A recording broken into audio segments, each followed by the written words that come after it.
साथियों नमस्कार, सत श्री अकाल, आदाब।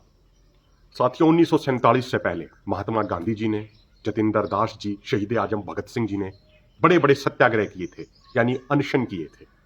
लेकिन उस समय विदेशियों की सरकार थी, उस समय गोरों की सरकार थी, फिरंगियों की सरकार थी। इसलिए उन विदेशियों ने सत्याग्रह करने वाले लोगों की बातें नहीं सुनी। आज हमारे देश में अपने ही लोगों की सरकार है, आज भारतीय लोगों की ही सरकार है।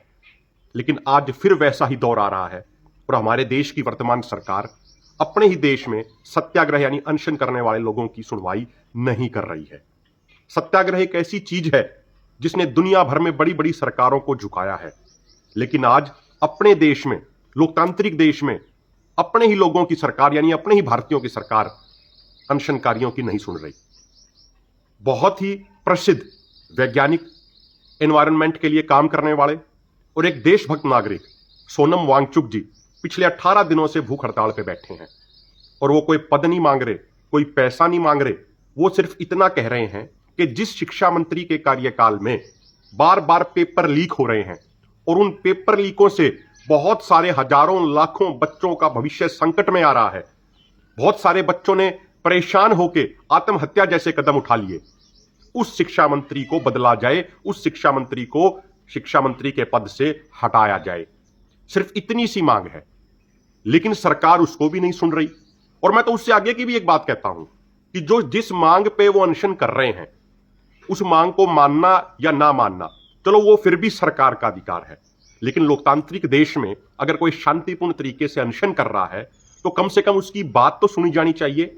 कम से कम सरकार को उनके साथ संवाद तो स्थापित करना चाहिए, उनकी बात सुननी तो चाहिए। लेकिन मांग मानने की तो छोड़िए, यहां पे उनसे बात भी नहीं करी जा रही, यहां पे उनकी बात भी नहीं सुनी जा रही। और जो लोग सत्ता के अंदर बैठे हैं, उस बीजेपी पार्टी की जो एक ट्रोल आर्मी है, जो सोशल मीडिया पे ट्रोल करती है किसी को भी, वो सोनम वांगचुक जी को ट्रोल करने में लगी हुई है। अगर कुछ दिन पहले की आप घटना याद करेंगे, जब सरदार जगजीत सिंह डल्लेवाल जी एमएसपी गारंटी कानून बनवाने के लिए और खेती किसानी की अन्य मांगों पर अनशन के लिए बैठे थे, तो सरकार ने उस समय उनकी बात भी नहीं सुनी थी। और जब 55वें दिन उनकी स्थिति बहुत नाजुक होगी, उनकी हालत बहुत नाजुक हो गई और बहुत वरिष्ठ डॉक्टरों ने ये अपनी रिपोर्ट में कह दिया कि इनके शरीर के अंदर मात्र 48 घंटे का ही पानी शेष है, उसके बाद इनके शरीर के मल्टीपल ऑर्गन फेलियर हो सकता है शरीर के अंदर। उसके बाद सरकार कुंभकर्णी रूपी नींद से जागी थी और 55वें दिन सरकार ने बातचीत का न्योता भेजा था। मांगे पूरी करने की बात तो वहां भी दूर रही, बातचीत करने का न्योता भी 55वें दिन भेजा था।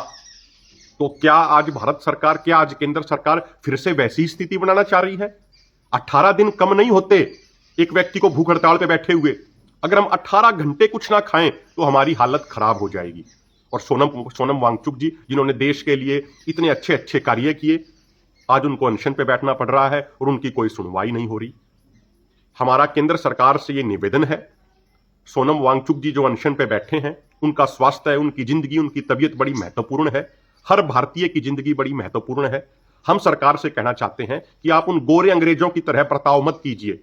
आज लोकतंत्र है और सत्याग्रह करने वालों की बात आपको सुननी चाहिए। सोनम वांगचुक जी से बात करनी चाहिए, उनसे संवाद स्थापित करना चाहिए।